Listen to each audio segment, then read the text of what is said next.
This malicious compliance takes place in the Czech Republic, where many people are often really grumpy. My GF30 female and I, male 21, were waiting for a bus ride to go to her hometown for a wedding. As you'd expect, we had 3 bags and they were packed to the point where zipping the bag required you to sit on it, especially her bag as she was one of the bridesmaids. Before we boarded the bus, we had to wait for the passengers who had paid beforehand to reserve seats. My GF and I had not prepaid. We were in somewhat of a line which allowed for the passengers who reserved seats to pass. The line for unreserved seat passengers was essentially respected, except by this woman. She arrived when the line was somewhat being formed and decided to stand next to us. As our turn to board was coming up, she quickly scooted in front of my GF and looked forward as if she was completely oblivious to the fact she had done something that was traditionally frowned upon. My GF was obviously quite annoyed and started saying out loud in English, "Much of the older generation in this country doesn't understand English very well." Well, that's a witchy thing to do. Can you believe this woman? I was calm as I had counted how many people had already boarded the bus, and there was still a good chance we'd find seats together in the unreserved rows, so I didn't think it called for any type of confrontation. Still, I had calmly responded, "Let's be honest. We can't be surprised when witches do witchy things." Looking back, it was unnecessary, but I was also tired and the bags were heavy, so I was a bit impatient. We finally sit down, and my GF chose to sit in the 2 free seats behind her. I would have chosen the seats in front of her and then just slowly reclined my seat back every few minutes so that she wouldn't have noticed my little act of revenge, but this ended up being better. It's important to note that the row the woman chose was the last row with an overhead shelf for bags. The shelf was a little longer in the front, so every person essentially had space for their bag if they moved their bags a little towards the front of the bus. It's also important to mention that the shelf was essentially empty, and I could have placed another 5 bags next to ours if I wanted to. We finally hit the road, and the woman is talking on the phone. Loudly, I might add, saying how she's going to visit her grandson, who is so sweet, but that he plays metal music in his room and she can't stand the sound of it. After she finishes the call, she takes off her windbreaker and plans to put it above her seat. She finally sees that my bag is directly above her seat, and instead of moving her jacket 35 centimeters to the right on the shelf or setting her jacket on the empty seat beside her, she decides to confront me in an entitled tone. "Excuse me, young man, but I can't put my jacket anywhere because your fat bag is in the way." I was bored, so decided to act like this was a tragedy. Oh no, what will we do? Maybe if we put our heads together, we can find a solution. Her face turned from shock to old communist grandma rage. She yelled back, "Well, don't you know that the shelf space is for the person directly below the seat?" "Oh, I'm so sorry. I truly didn't know that was like an unspoken rule. So the space above your seat is only for you and the potential passenger next to you. I say, truly acting sorry and embarrassed." Yes, it is. So please move it to your spot," she says, acting victorious. Of course, right away, I quickly get up and take my GF's bag off the shelf and place it on the seat where I was sitting next to her. I keep my bag in the exact same spot and plop myself right next to old woman with a grin. The look on her face was absolutely priceless as she was trying to understand what just happened. I smile at her, take my headphones out, and play some death metal way too loud so that she can definitively hear it. I might have hearing loss. I don't even like death metal, but it was definitively worth it, knowing she was annoyed the whole time. My GF was sad I didn't sit next to her for the bus ride, but she ultimately agreed it was the best way to get back at her. P.S. This is my first post, so I do hope I chose the right place to put it. My 32 female, husband 36 male, became a robot and I don't know how to help him. The title sounds insane, but here I go. We've been married for 6 years and have 2 kids. I'm pregnant with a 3rd. My husband works from 9-5, comes home, does his chores, plays with our 2 kids, talks to me for a little bit and then goes to sleep. But he doesn't seem to enjoy doing any of it, like this whole thing is one big chore. He used to be this goofy guy who smiled and told jokes all the time, but I haven't seen the man smile in months. It's not like he's neglecting his duties as a husband and father, but he acts like it's just that duties. Like hanging with the kids and me is a second job. I'm grateful for all he's doing, and he makes all of our lives so much easier, but it's like he's constantly on the clock, and I think he might be depressed. I tried asking him if he was doing okay, and he told me he's doing fantastic, but I know he's not. That's the line he uses at work when customers try to make small talk and ask how he's doing. He doesn't take any time for himself. He doesn't take any breaks. He stopped playing games and stopped watching TV.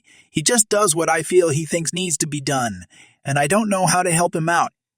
I'm always the one initiating intimate displays of affection. He does everything in my POV because he feels it's his responsibility to make me happy. It feels like he isn't there in the moment, like his mind is wandering the whole time, and that, to me, feels worse than getting rejected. I don't know what's going on, and I don't know how to help because he won't let me in. To anybody else, he seems fine, but I know something is wrong, and I don't know how to fix this. I miss my husband, the guy who complained and told jokes, not this robotic shell that looks like him. Edit. All right, it's clear to me now that my husband is overworked and burnt out. He comes home from work in a couple hours, and I'm going to sit him down and talk to him. I'm going to tell him how I feel, and I hope that together we can find a solution that turns him back into the man he once was. Update. My husband came home at around 6 o'clock, and after he had something to eat, I took him to the bedroom to talk. I sat him down on the bed and told him I was worried about him. I didn't know exactly how to phrase my worries, so I just showed him my original post. When he finished reading the post, he started crying, like full-on crying. In all the years that I have known this man, I had never seen a tear roll down his eye. I held him for a few minutes until he could recompose himself, and he told me everything.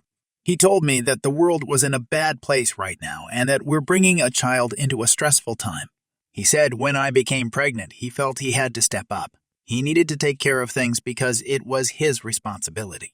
He said that the weight of carrying the family was so much harder than he anticipated, so he thought if he doubled down, he could get through it.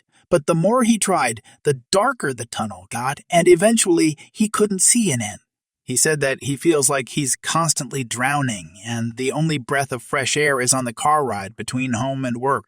He said that sometimes the stress is so much that he throws up, but doesn't tell anyone, and instead keeps going with his day. He then pulled out a pack of gum from his pocket and said this was for when it happened.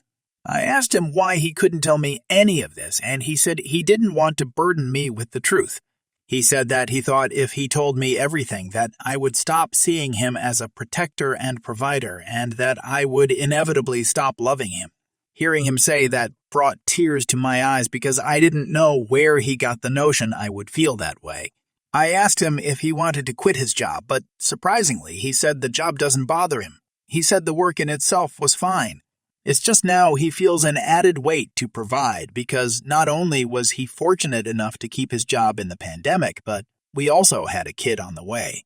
He said that some days he feels like packing a suitcase and running to some tropical island for a week and not telling anyone. But then he feels guilty and doubles down even more.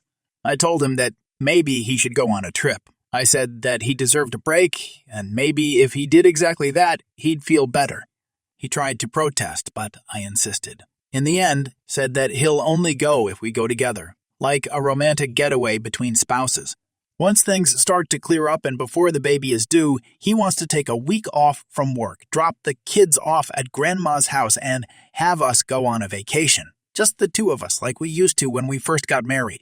He also said he wants to take the day off tomorrow and just sleep in. So that's the plan. I'll call his boss tomorrow and say that he's sick and can't come in. It's not like they'll make a sick man come in to work. There's a pandemic going on. Right now, he's playing with the kids, and it doesn't feel like he's doing one of his chores. He actually seems to be enjoying himself.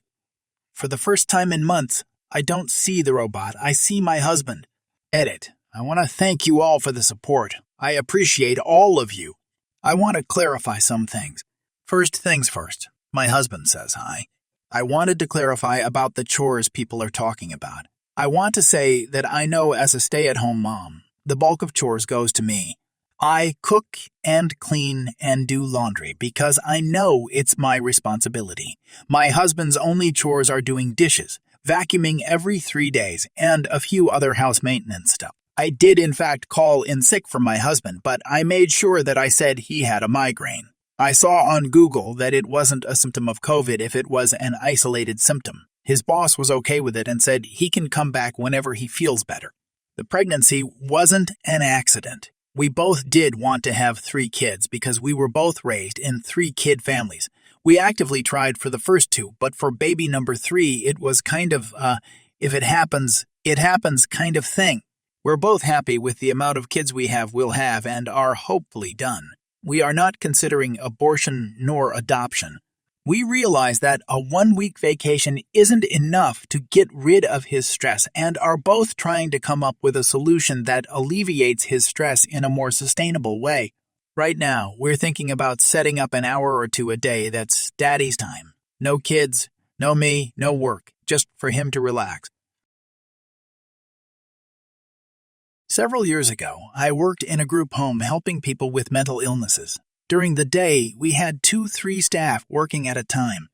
We would work with the clients, and then at the end of our shift, we would log what we did. There was one office with 3 computers in it. One day I came in, and the chair for one of those 3 desks was broke. It was obviously unsafe to sit in. I asked my coworkers if anyone had reported this to our manager. My coworkers told me that our manager stated the chair was not broken even though it was cracked and leaning to one side.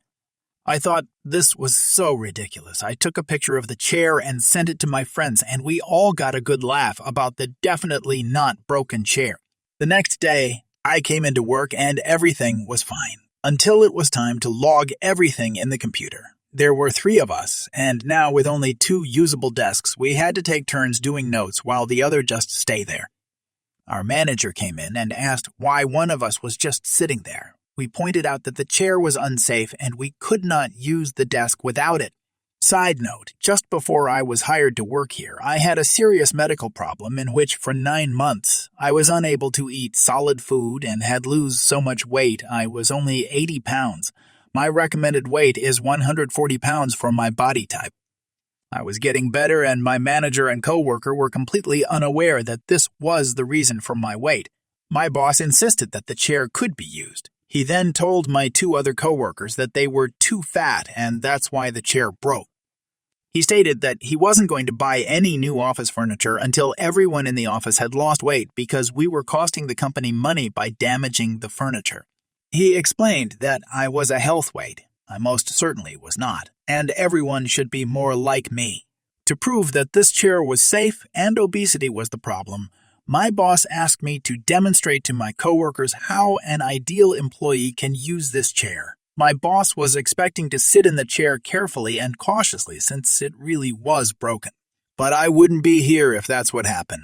I plopped down in the chair. It broke in half instantly and I fell to the ground. I then pointed out to my boss that company policy requests that he fill out an incident report due to my fall. The next day, my boss calls me into his office and shows me the incident report he filed in which he told corporate that I had intentionally broken a usable chair. He explained that corporate was angry and had demanded that he take the cost of a new chair out of my paycheck. I mentioned that he forgot to add a few details to his report, which I would be happy to fill corporate in on. The first being the chair was indeed broken, and I had a picture from the day before the incident to prove it was already broken. My boss said I was lying. I showed him the photo and he went white. I further explained that he forgot to tell them he ordered me to sit in the chair despite several people mentioning it looked unsafe, and I had 2 witnesses to that. I also mentioned that I felt corporate would love to know that he had told his employees they were too fat for new chairs, and I had 2 witnesses to that statement. I got up and stated that I would let corporate know now before I forget. My boss panicked and stated that he would not take the cost out of my paycheck, and he would order new chairs, which we desperately needed for all the desks. Don't call my friends fat and try to push unhealthy body images.